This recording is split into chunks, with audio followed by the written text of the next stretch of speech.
We're here to share with you inspiring stories that bring to life all the little and big ways that people bring more love, joy, laughter, and humanness to everyday life.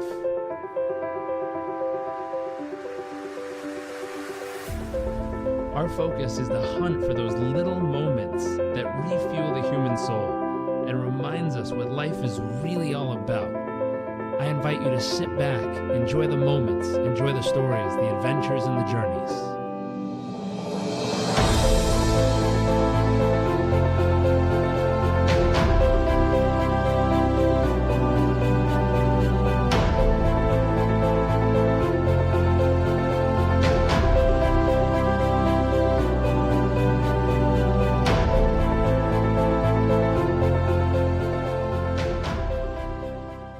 Hey everyone, welcome back to another episode of What the World Needs More Of. My name is Jarek Robbins. I am your host for this journey. Today we are joined by a friend. Her name is Carol Ann Reid. Thank you for joining us. Thank you for having me. Very excited. Now we're going to dive straight into the question of the show, which is, what do you believe the world needs more of? Oh, this is like my favorite question ever. So I believe that the world needs more authenticity. More people to show up and live a life where they are just being their true selves. I sort of see, I've got this like belief around the spiritual warrior thing, and I'll share a little bit more about what I mean about that. But I think when people are living and speaking their truth, they're being content in their own skin. And when you're being yourself and you feel content, like that's when you are your happiest self. That's when you begin to act from your highest good. That's when you are in flow and things seem to come to you rather than having any sort of force against it. It's something that I feel if we were to see more authenticity in the world for the younger generations, then that's where people will be growing up, understanding that we don't have to fear being ourselves. Does that make sense? It does. It makes a lot of sense. How do you bring that into the world each day yourself? For me, this is something, and I will always hold my hands up and be so honest. This has taken me years to get my head around. I used to really worry about what other people thought, and if I was doing the right thing, I'd be very much like a yes woman. But the way that I do it now is I am so crystal clear on what my values are. And that could be in relationships, business, my health, spiritually, financially. And I have to constantly, and it is like a constant thing, stop and check in. Okay, is this aligned with my values? Am I showing up as my best self? And whether that's the good, the bad, the ugly, as long as it's authentic, then yeah, the right people will be in my life, and those that aren't kind of won't be, and that's okay. That's beautiful. It's a great sorting process. Here's a question. What's your wow factor? What makes you uniquely you? And what are some of the moments that help shape it? Ooh, okay. So I'd say my wow factor would be my ability to help people expand their way of thinking and sort of create like a positive change from that. So to sort of expand on that, we can become so encapsulated in our own view of the world. And if we can take, even if we've been through hardships and pain and all those different things, and if we were to see things from a different perspective, then actually we can begin to find what the lessons are from things, begin to see, okay, like how can I take something from this? And it's such a coin phrase in a way to like think positively, but actually if we could look for the positive in things and expand out of ourselves and look at it from a bird's eye point of view, and sort of begin to create that change ourselves, then yeah, that's really powerful. That's something that I love to help people tap into, sort of sharing a different perspective and how to view things in a different way. Very cool. Now, I agree with that wholeheartedly, but there's people out there I've crossed paths with that when you bring up this kind of topic, their immediate reflection is, listen, I get it. Things have gone right for you in life. Things have gone good for you. But if you knew what I had to live through, if you knew what I had to battle with every day, if you knew the situation I was in, then you'd realize it's not so easy to just be so positive or just get another perspective. How do you help a person in a position like that expand, elevate, and find that new perspective? Ooh, okay. So the first thing, I mean, this is something And that obviously the specifics matter. So Yeah, this is a absolutely. broad question. I apologize for that, but I figure we could start somewhere. Yeah, absolutely. This is something that I've kind of been through myself. And now I do work with people that have been through trauma, that are going on sort of a big shift themselves. And it would be, it's like that, Steve Jobs, you can only sort of connect the dots looking back.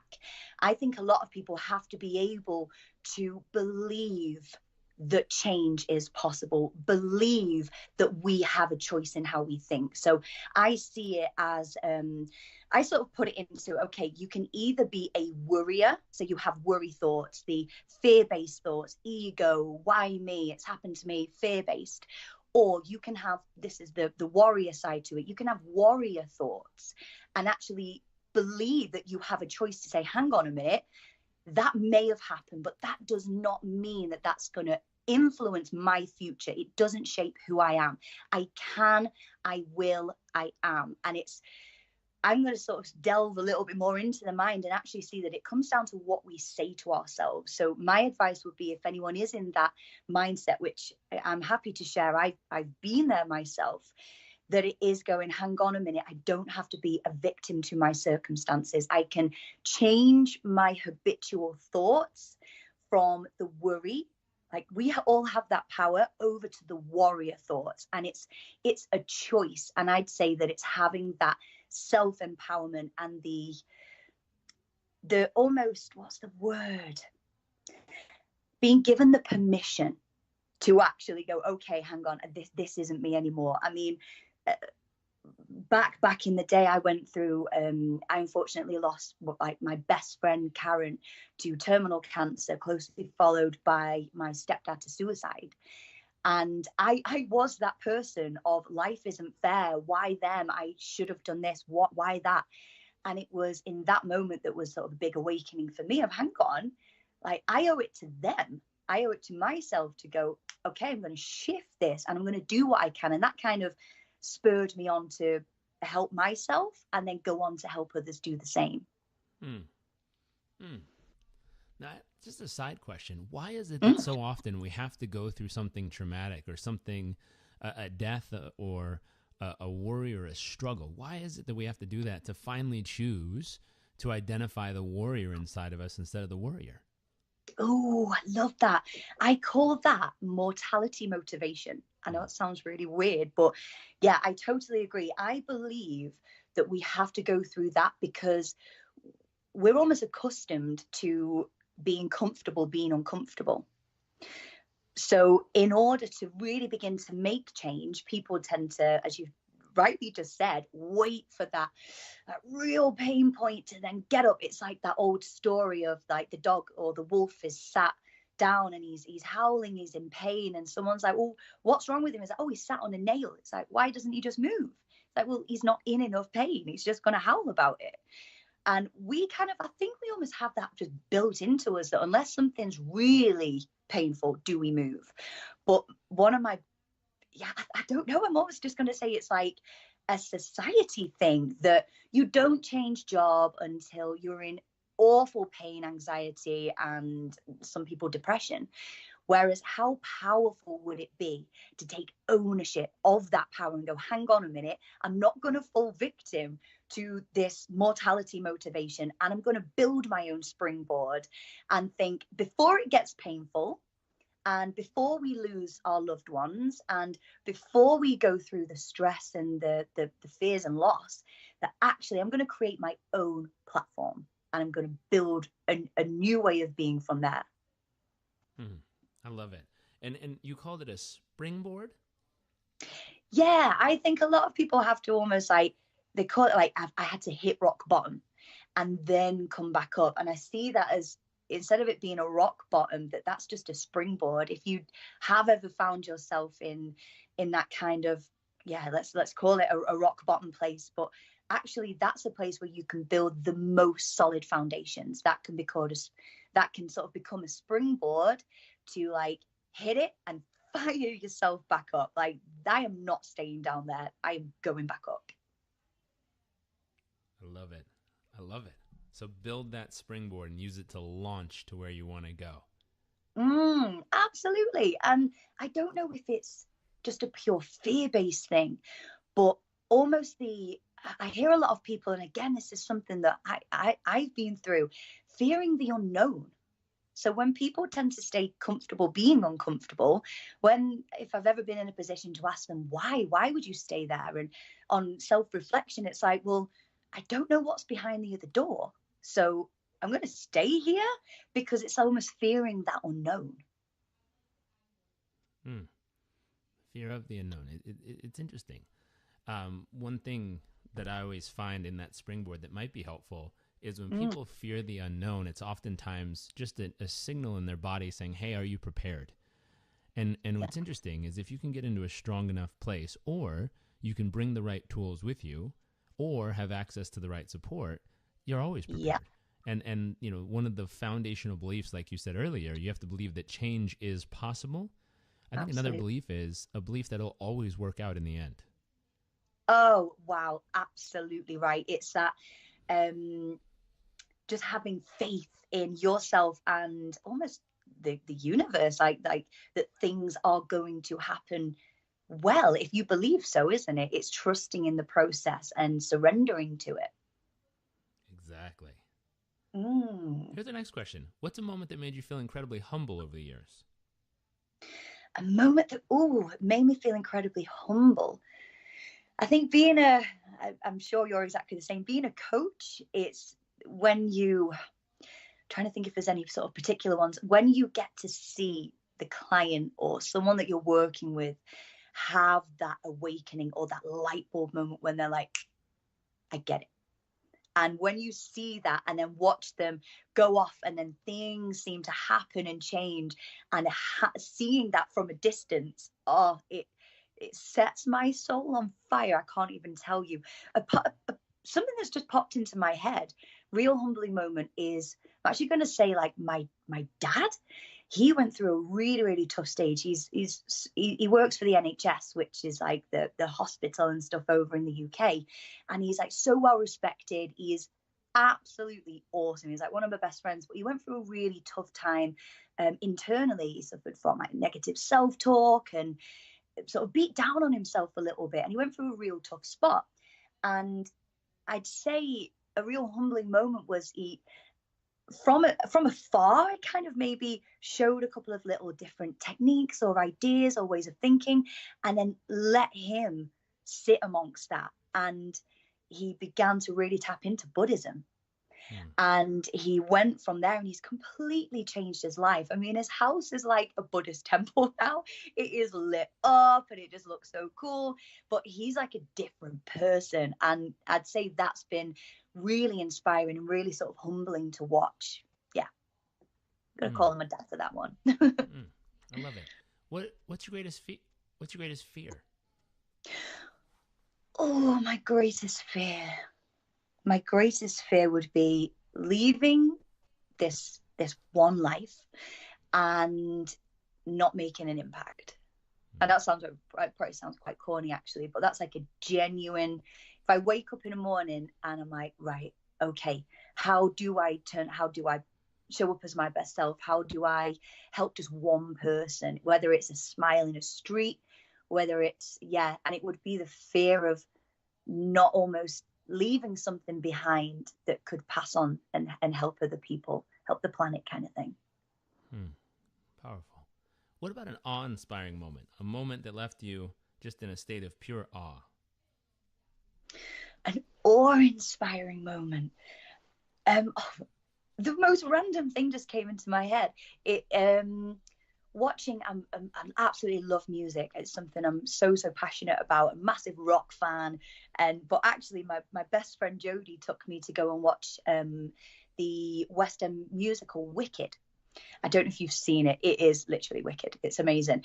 And there's this part in it, and the lead in it, she's singing like from the pit of her soul. And you know when you are just at, oh my God, and she gets lifted up all the way to like the very top of the stage, and she hits this note that I thought I'd heard it on repeat in my car, and I was like, whoa, but she went like above and beyond it. And it was in that moment that I was like, I can literally feel it now. It's not only inspiring because she is like incredible to watch and so inspiring, but she's doing what she was born to do. And her family, herself, like that, you know, when you see someone do something, it's just so natural and beautiful. And yeah, I'd actually, for some reason, that was the biggest thing that came to my head, and slightly embarrassing because when the song finished, I burst into tears because it was so overwhelming. And then the lights came on for the halfway mark. I was like, oh, I couldn't stop crying. It was that all. Ah, that's beautiful. What are you most excited about for your future? Excited about for the future? Helping a lot of people. I've actually just collaborated in a book that's been launched on International Women's Day in March.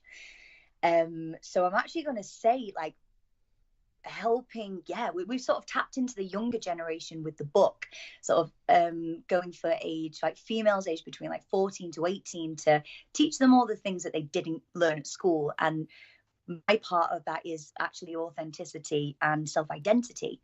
So really not just seeing where that goes, but really moving forward with that. And yeah, I'm so excited for that. That's awesome. Very cool. Now we're going to switch gears to the second part of our segment here. We call this the nuts and bolts. This is the tactical, tangible, practical, applicable kind of stuff someone can immediately take and apply to their life, their business, or anything else in between.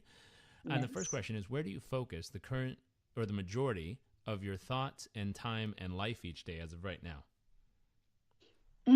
So where I focus, if I was to sort of say from like a practical point of view, it would be keeping sort of balance, trying to balance when you have quite a few different plates spinning, whether it's business, health, trying to like keep that going. I'd say, a lot of focus on sort of trying to maintain a sense of balance. But I'd actually, if it was to go internal of the nuts and bolts, it would be constantly checking in on the mindset. Where am I focused? What's my self-talk like? I'm going to, again, sort of bring it back around to that importance of what am I saying to myself? Am I coming from a place of worry, or am I coming from a warrior point of view? And I'm going to, I'd say that's where I used to be the complete opposite. Everything was external energy, trying to help people. And it was, I would pull all-nighters creating content and this and all external energy. And then through the past couple of years, really knowing the power of letting go of the external and tuning inside, and checking in with the self. Is there a heart-brain coherence going on? Is there the good self-talk? Is it empowering? So I actually spend a lot of time in my mind, but now in a positive way. Powerful. How about this? What is the key to your success in all that? Key and success in all of that. Meaning when you're in your head.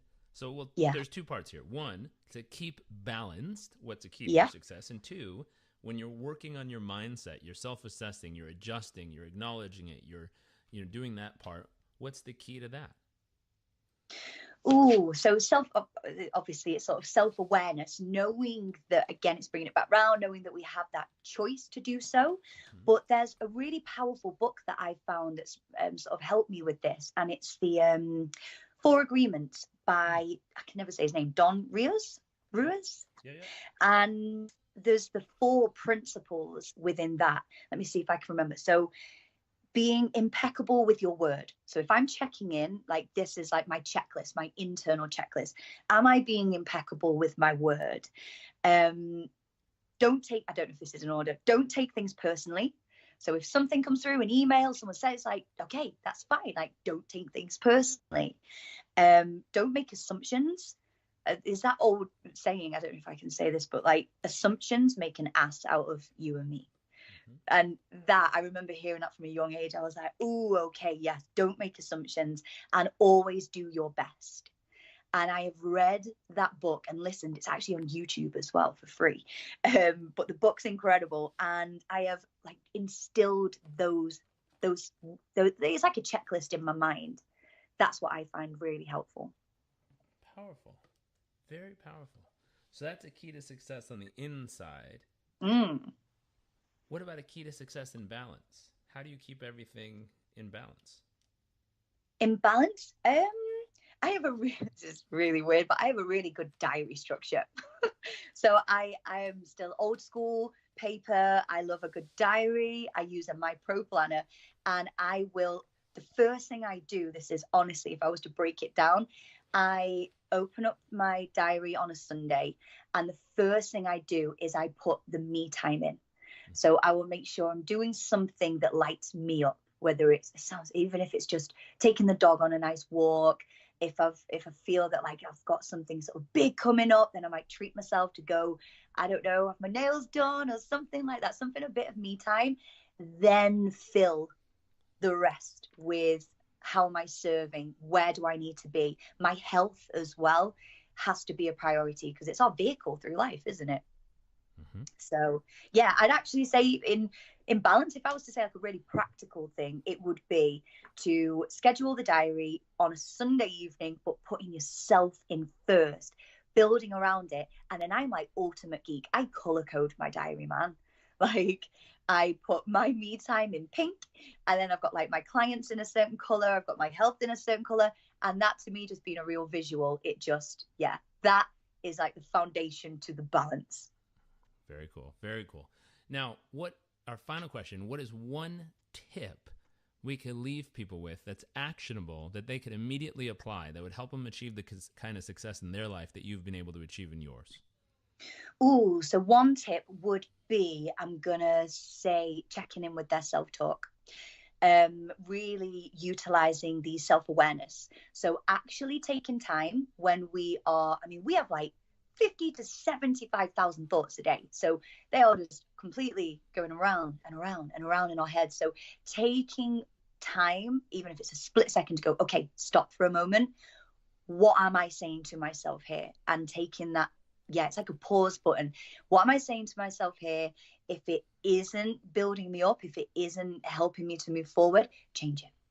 Very cool. Well, thank you so much for joining us. If people would like to learn more about you, if they want to read that book that you're a part of, or they want to find more of what you're up to, where should we send them?